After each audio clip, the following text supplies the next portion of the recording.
6장 말씀의 강생을 준비하는 동정 마리아의 수련기 여섯째 날의 은총과 신비. 지존하신 하느님께서는 영원한 말씀이 태중에서 육화할 수 있도록 하늘의 공주를 준비시키셨고, 마리아는 말씀이 세상에 하루라도 더 빨리 오시기를 바라며 뜨거운 열정으로 기도했습니다. 여섯째 날을 밤이 되자 마리아는 이번에도 자정 무렵에 거룩한 빛을 받았고, 영혼이 고양되면서 추상적인 환시 속에서 하느님 신성을 보게 되었습니다. 이날의 환시도 전날과 같은 방식으로 있었지만 이번에는 더 심오하고 거룩한 빛의 작용을 받아 하느님의 여러 속성들을 더 깊이 통찰할 수 있었다는 점에서 지난 닷새 동안의 환시들과는 차이가 있었습니다. 마리아는 9시간가량 황홀경에 휩싸여 있었기에 환시가 그치고 본래 상태로 돌아온 것은 아침 9시쯤 되었을 때입니다. 하지만 하느님의 본질을 직관하는 환시의 은총은 그쳤어도 다른 환시들은 계속되었고 기도도 중단되지 않았습니다. 이때 지속된 환시들은 추상적인 환시에 비하면 다소 낮은 수준의 환시이지만, 그럼에도 성인과 의인들에게 주어진 환시의 은총과는 비교할 수 없을 정도로 탁월한 것이었습니다. 지금까지 말씀드렸던 마리아가 받은 은총과 은혜는 지속적으로 성장하여 말씀의 육화가 일어나는 바로 전날에 이르러서는 거의 하느님이 소유한 것과 같은 완전성에 이르게 되었습니다. 그런데 말씀의 육화를 준비하는 기간에 주어진 환시 때문에 마리아가 하루 일과를 거르거나 해야 할 일을 하지 못한 경우는 없었습니다. 그래서 여기서 소위 마르타는 맡은 일을 소홀히 하고 혼자 일하도록 내버려 두었다며 감히 마리아에게 불평할 수 없게 되었습니다. 이날의 환시에서는 세상 창조의 여섯째 날에 있었던 일들이 마리아에게 계시되었습니다. 곧 마리아는 땅이 어떻게 생물을 제 종류대로 산출하게 되었는지를 보았습니다. 하느님께서 말씀하실 때 마치 그 자리에 함께 있었던 것처럼 마리아는 창조의 실제를 있는 그대로 볼 수 있었습니다. 이 창조와 관련하여 성경은 생명과 그 활동에서 새와 물고기보다 더 완전한 존재인 육상동물에 관해 말하며 그들이 주어진 본질에 따라 각기 다른 이름으로 불린다는 사실을 언급합니다. 마리아는 이 여섯째 날에 창조된 모든 종류의 동물들, 곧 인간 생활에 유익하고 도움이 되는 동물들, 짐을 나르는 동물과 집짐승들과 인간에게 길들여지지 않은 들짐승들의 모든 이름을 알았습니다. 성경은 집짐승과 들짐승 외에 기어다니는 동물도 언급하는데, 이들은 파충류처럼 성질이 매우 포악하고 거세지만 사실 그리 많지는 않습니다. 마리아는 이 모든 동물들이 가진 분노와 성질과 특질, 힘과 능력, 인간에게 주는 유익함과 여러 영향들, 그들 사이에 형성된 관계들을 모조리 인식하였습니다. 그리고 마리아는 동물들 모두를 지배하고 다스릴 수 있는 권한을 받았고, 동시에 동물들은 마리아에게 복종하라는 명령을 하느님께 받았습니다. 마리아는 어떠한 해도 입지 않고 뱀이나 독사나 구렁이를 밟고 다닐 수 있었는데, 아무리 포악한 동물도 마리아 앞에서는 온순하게 행동했을 것이기 때문입니다. 마리아는 실제로 여러 번 동물들에게 명령을 내린 적이 있는데, 그중 하나를 우리는 아기 예수님이 태어나셨을 적에 볼 수 있습니다. 마리아는 성자께서 태어나셨을 때 그 내쉬는 숨으로 아기 예수님을 따뜻하게 해주려고 황소와 나귀에게 아기 앞에 가까이 다가와서 몸을 낮추어 엎드리라고 명령했습니다. 하늘의 여왕은 환시에서 받은 흘러넘치는 지혜와 지식으로 하느님께서 어떻게 다른 모든 생물들이 은밀히 인간의 유익에 기여하게 하시고 또 어떻게 인간에게 복종하게 만드셨는지, 이 때문에 인간이 창조주 하느님께 얼마나 많은 빚을 지고 있는지를 알아들었습니다. 이는 마리아가 이 모든 신비로운 지식들을 지녀야 하는 이유이기도 했습니다. 왜냐하면 마리아는 하느님께서 인간에게 내리신 축복에 대해 마땅하게 감사드릴 수 있어야 했기 때문입니다. 모든 피조물이 하느님께 감사드려야 할 빚을 지고 있지만 마리아가 아닌 다른 어떠한 인간도 하느님께 받은 은혜에 대해 합당하게 감사드리지 못했고 천사들조차도 자기들의 여왕님만큼 하느님께 완전한 감사를 드리지는 못했습니다. 만물의 여왕은 하느님께서 창조하신 어떠한 피조물도 인간도 천사도 어느 누구도 메우지 못한 모든 공허함을 혼자서 그리고 완전히 채웠습니다. 마리아는 우리가 갚지 못하는 감사의 빚과 우리가 갚고 싶어 하지 않고 갚을 줄도 모르는 감사의 빚 전부를 다 갚은 것입니다. 하느님께서는 마리아를 당신과 피조물 사이의 중개자로 세우심으로써 마리아를 통해 당신 정의가 채워지게 하셨습니다. 마리아의 정결과 마리아가 드린 감사는 하느님께 다른 모든 피조물들보다 더 큰 기쁨이었습니다. 하느님께서 세상에 내려오실 날이 점점 가까워 오고 있었습니다. 하느님의 강생을 저지했던 최후의 장애물은 주님께서 당신 어머니가 될 저 여인을 성화하심으로써 이제 완전히 사라졌기 때문입니다. 이성 능력을 갖추지 못한 생물들이 창조되는 것을 본 후에 마리아는 알게 되었습니다. 세상을 완전하게 하시려고 삼위일체께서 우리와 비슷하게 우리 모습으로 사람을 만들자 라는 말씀을 어떻게 하셨는지를 말입니다. 그리고 거룩하신 하느님의 결심과 결행으로 최초의 인간이 어떻게 흙에서 형성되었는지, 그가 어떻게 나머지 모든 인간의 조상이 되었는지도 알게 되었습니다.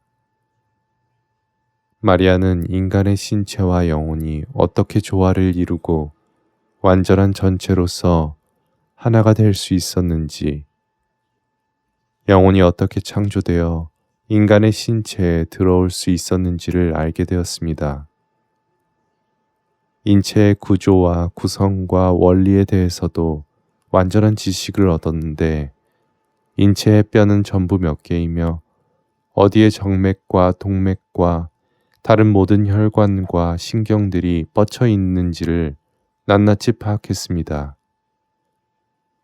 인간의 기질과 성질에 관여하는 4가지 체액과 그 혼합 원리와 비율과 관계들, 영양 섭취와 성장과 운동 능력과 그 원리들을 완벽하게 인식했습니다. 신체가 유지하는 조화로운 관계들이 교란되거나 망가지면 어떠한 변화가 일어나고 어떠한 방식으로 병을 발생시키는지, 어떻게 해야 병을 치료하고 신체의 조화를 회복시킬 수 있는지를 마리아는 꿰뚫어 보았습니다. 이 지극히 지혜로운 동정녀는 세상의 모든 철학자들의 지식과 모든 세대의 현자들의 지혜를 한데 모아놓은 것보다 더 박학하고 지혜로웠으며 단 한 치의 오류도 없이 모든 것을 완전하게 알아들었고 그 지혜는 천사들의 지혜마저도 능가할 정도였습니다. 하느님께서는 최초의 인간인 아담과 하와가 범죄 이전에 누렸던 지복의 상태, 본래의 정의로움이 어떤 것인지도 마리아에게 보여주셨습니다. 마리아는 그 당시에 아담과 하와가 은총과 축복이 가득했고 죄가 전혀 없었으며 지극히 아름답고 완전했다는 사실을, 그들이 그 은총 상태에 머무른 시간이 그리 길지 않았다는 안타까운 사실도 알게 되었습니다. 인간의 두 조상이 어떻게 유혹을 받았고 뱀의 거짓말과 관계에 속아 넘어갔는지, 그들의 죄가 무엇이고 그 죄의 결과는 무엇인지, 인류에 대한 악마의 분노와 증오가 얼마나 가공할 만한 것인지를 마리아는 알게 되었습니다. 환시 중에 이러한 사실을 깨달은 순간 하늘의 여왕 마리아는 하느님께 기쁨이 되는 영웅적인 위대한 덕행을 즉시 바쳤습니다. 마리아는 자신도 아담과 하와의 딸이며 창조주 하느님께 감사할 줄 모르는 본성을 물려받은 인간의 자녀라는 사실을 알게 되자 거룩하신 하느님 앞에 꿇어 엎드려 자신의 비천함을 고백했습니다. 마리아의 겸손함은 그런 마리아를 사랑하는 하늘 임금님의 마음을 사로잡았고, 하느님께서는 당신 신부를 만물 위에 훨씬 더 높이 들어올리기로 굳게 결심하셨습니다. 마리아는 인간의 첫 번째 죄와 인류의 모든 죄를 두고 애통해하셨는데 얼마나 슬피 통곡하고 울던지 마치 마리아가 그 모든 죄를 다 지은 사람처럼 생각될 정도였습니다. 이런 까닭에 우리는 원죄를 복된 죄라고 부를 수 있습니다. 왜냐하면 이 최초의 죄 때문에 마리아가 흘린 눈물이 하느님께 무한한 기쁨이 되었고, 덕분에 우리는 우리의 구원에 대한 확실한 보증을 얻었기 때문입니다. 마리아는 최초의 인간을 창조하신 경이로운 기적에 대해 하느님께 깊은 감사를 드렸습니다. 그 다음에는 아담의 불순종과 하와가 받은 유혹, 그리고 하와를 통해 아담이 받은 유혹에 대해 깊이 묵상했습니다. 인간의 두 원조들이 하느님께 순종하기를 거부했다는 사실을 알게 되자 마리아는 하느님께 영원히 순명하며 살기로 굳게 다짐했습니다. 하느님께서는 마리아의 마음가짐을 어여쁘게 보셔서 성경에서 에스테르의 이야기로 예고된 사건을 그날로 즉시 당신의 하늘 궁정에서도 똑같이 일어나게 하셨습니다. 곧 성경에는 와스티 왕비와 에스테르 왕비가 서로 대조되어 나타납니다. 크세르크세스 임금은 와스티 왕비를 왕명에 복종하지 않은 이유로 폐위하였고, 그 자리를 겸손하고 아름다운 에스테르가 대신 차지했던 것입니다. 에스테르의 이야기와 지금 마리아에게서 일어난 신비 사이에는 상당한 유사점이 있습니다. 참된 의미에서 임금님이시며 또한 홀로 높으신 임금님께서는 당신 능력의 위대함과 신성의 보화를 보여주시고자 세상 창조라는 아주 거대한 연회를 준비하셨습니다. 모든 피조물은 공중 연회에 와서 원하는 대로 무엇이든지 마음껏 먹고 마실 수 있었습니다. 임금님은 일단 인류의 원조가 되는 최초의 두 인간을 창조하심으로써 인류를 가장 먼저 잔치에 초대하셨습니다.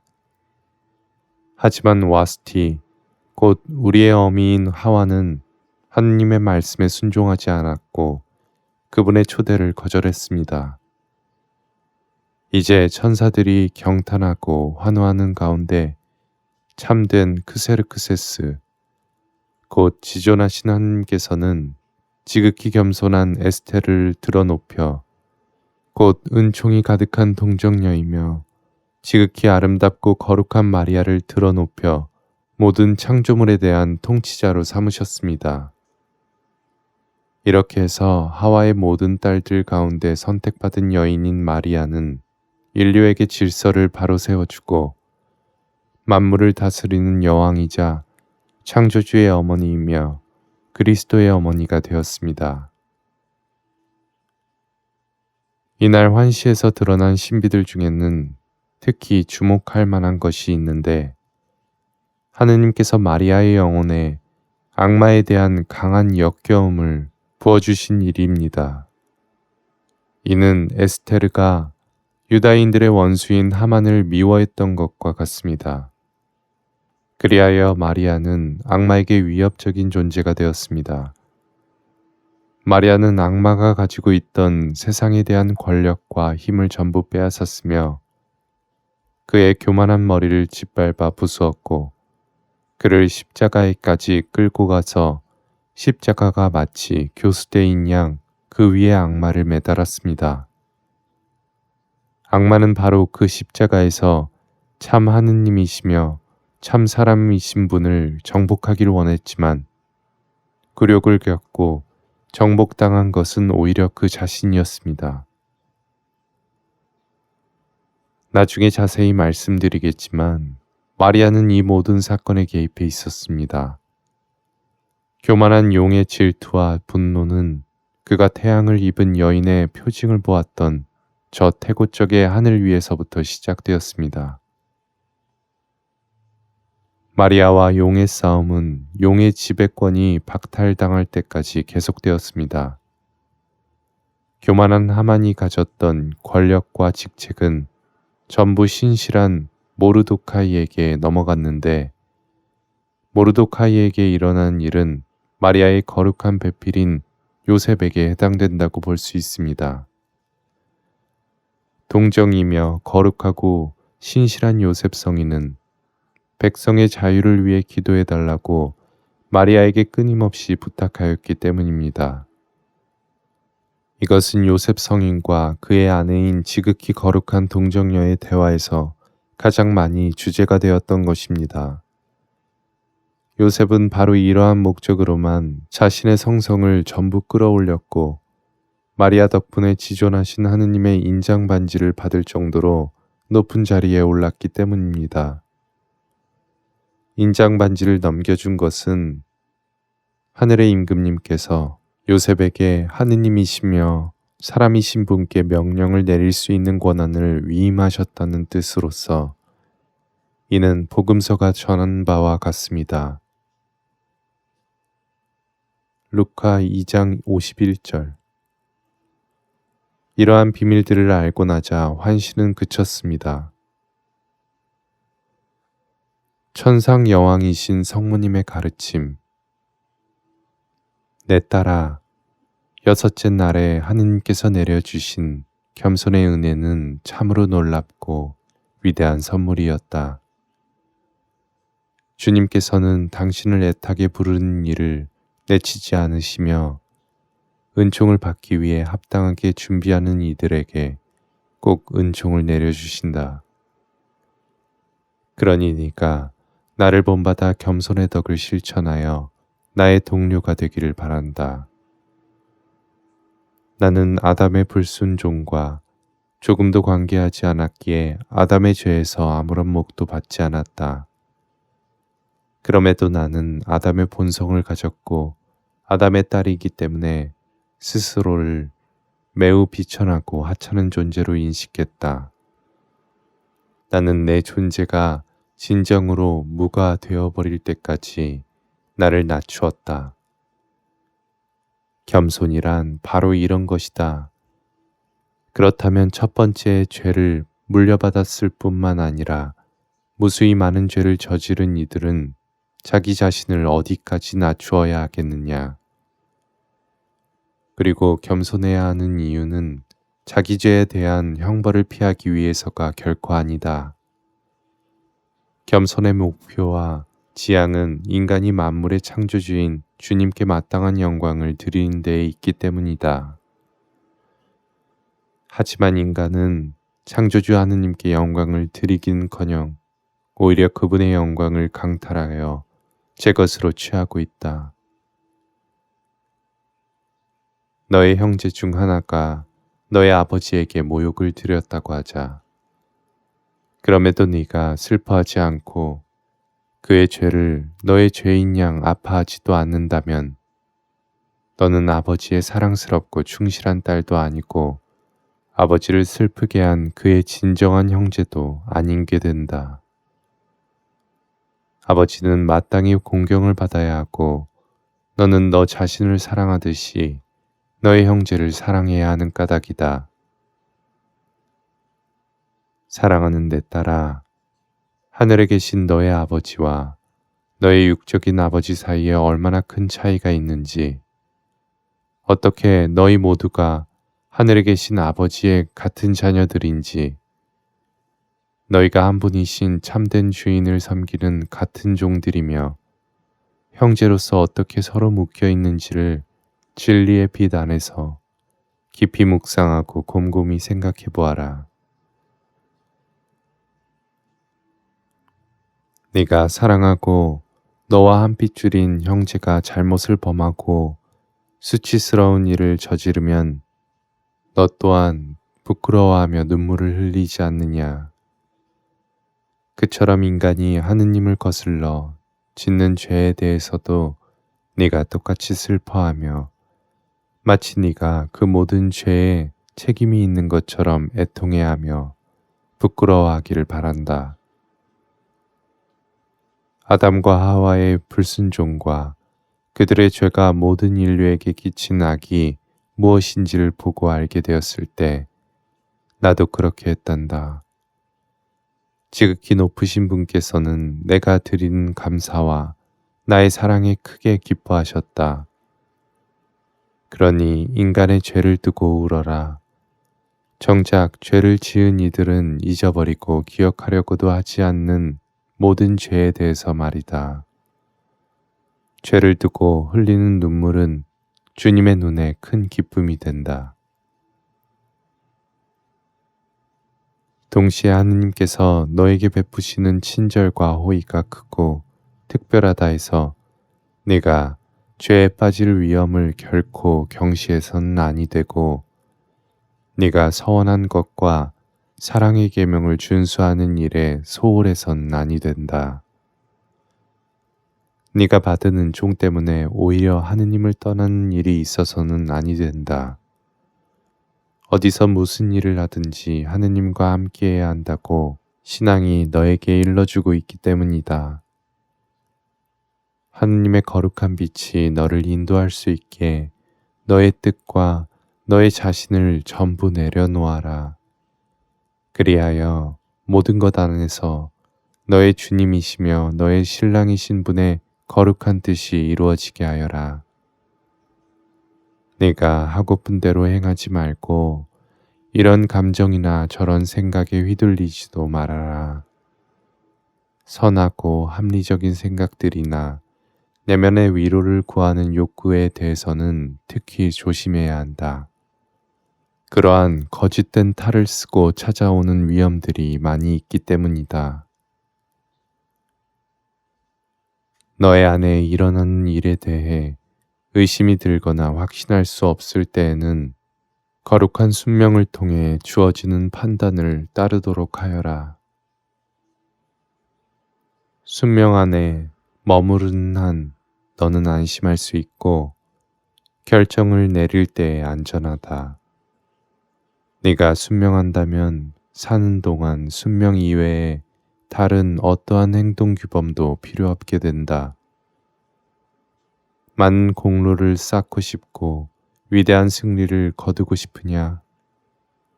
너의 개인적인 판단을 너의 장상의 판단 아래에 굴복시킬 때마다 공로를 쌓고 승리를 거둔다고 보면 된다. 너는 의지를 가져서는 안 된다. 어떤 것을 원하는 의지도 어떤 것을 원치 않는 의지도 너에게는 없는 줄 알아라. 너의 안에 너의 고유한 뜻과 원의와 의지가 완전히 부재하게 될 때에 비로소 너는 너의 원수를 정복하고 승리의 노래를 부를 수 있을 것이다.